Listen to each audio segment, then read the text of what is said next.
Diesel petrol की कीमतों से एक्साइज ड्यूटी में केंद्र सरकार ने कटौती की है, तो बीजेपी की राज्य सरकारों ने वैट में भी कटौती कर दी। इस खबर से आप लोग बाकायदा वाकिफ हैं, लेकिन आज की खबर यह है कि विपक्षी दलों की सरकार वाले राज्यों ने अपने हिस्से का वैट कम नहीं किया है, इनफैक्ट इनकार कर दिया है। इन सरकारों का यह कहना है कि केंद्र सरकार पहले अपनी जो एक्साइज ड्यूटी है वो 2014 के स्तर पर लेकर आए, फिर विपक्ष वाली जो सरकारें हैं राज्यों में वो उसका स्वागत करके उस तरह का कदम उठा सकती हैं। तो 5 राज्यों के चुनाव से ठीक पहले तेल पर मचे सियासी खेल को समझने के लिए देखिए हमारी ये खास रिपोर्ट।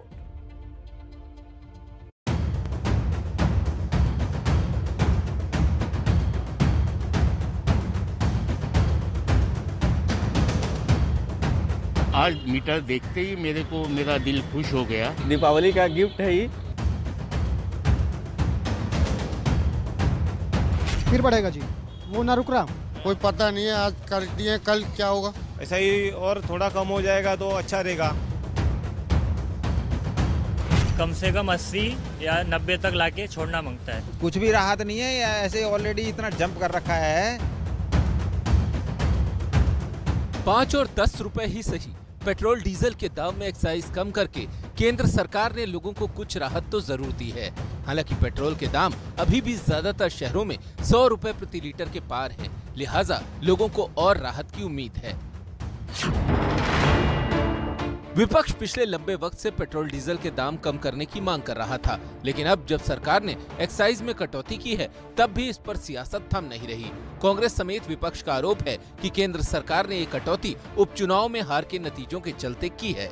अगर देश चाहता है कि पेट्रोल फिर से 71 रुपए 41 पैसे पर बिके और डीजल 55 रुपए 49 पैसे पर बिके, तो आने वाले 5 राज्यों में करारा तमाचा भारतीय जनता पार्टी को लगे, अपने आप पेट्रोल और डीजल की कीमतें कम हो जाएंगी। नरेंद्र मोदी जी जो नाटक किए हैं 5 रुपया घटाने का डीजल फ्यूल पर से, ये बोगस। इससे कुछ फर्क नहीं पड़ेगा लालू जी?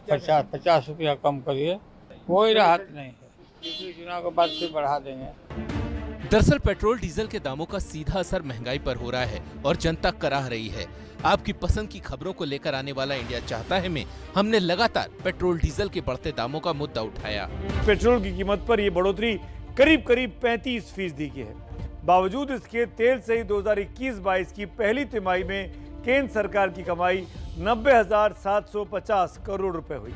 सरकार ने अब एक्साइज ड्यूटी कम की है तो कई राज्यों ने वैट, लेकिन कांग्रेस अपने राज की दुहाई दे रही है। रणदीप सुरजेवाला ने मनमोहन सरकार और मोदी सरकार के दौरान एक्साइज ड्यूटी की तुलना वाला ट्वीट किया है।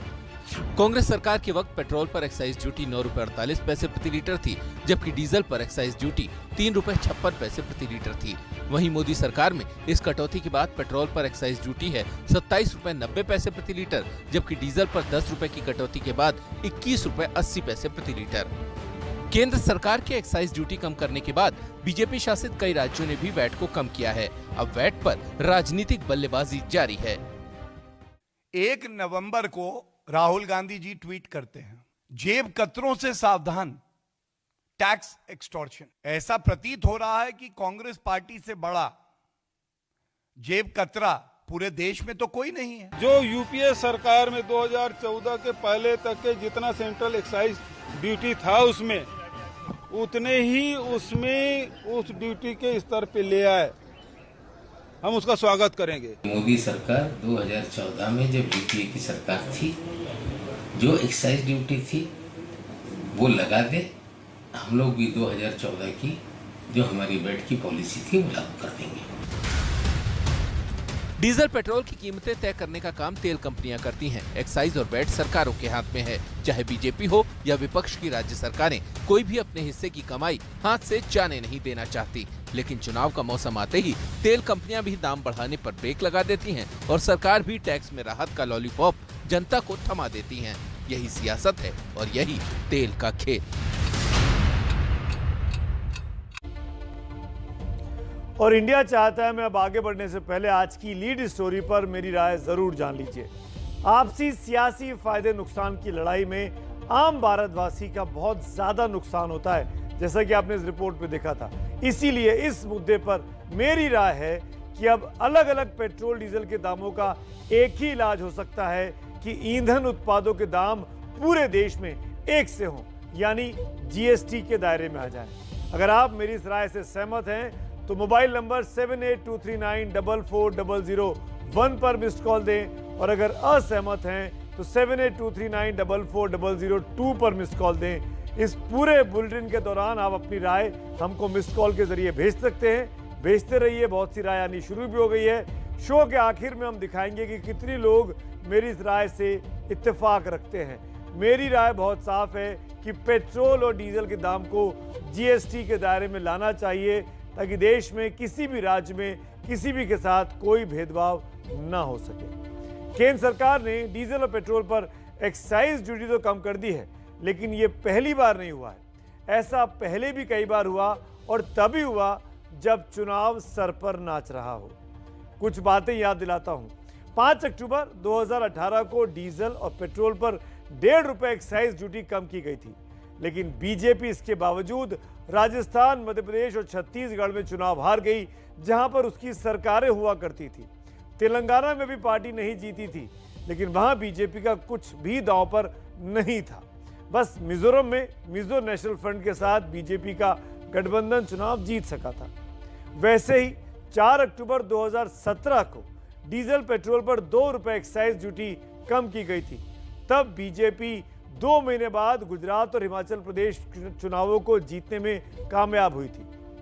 इस साल अप्रैल में 5 राज्यों के चुनाव के दौरान 15 अप्रैल से 13 मई के बीच तेल के दाम में रत्ती भर बढ़ोतरी नहीं की गई। बीजेपी तब असम में चुनाव जीत गई, लेकिन पश्चिम बंगाल, तमिलनाडु, केरल और पुडुचेरी में वो सरकारें नहीं बना पाई। हालांकि पश्चिम बंगाल को छोड़कर कहीं भी बीजेपी का कोई खास असर उन राज्यों में पहले से ही नहीं माना जाता था। वैसे राजनीति अपनी जगह पर है, लेकिन डीजल और पेट्रोल की कीमतों में कटौती आम आदमी को राहत देती है। अगर डीजल की कीमत 1 रुपए कम होती है तो 1 एकड़ की खेती में किसी एक किसान को 100 रुपए तक की बचत हो जाती है।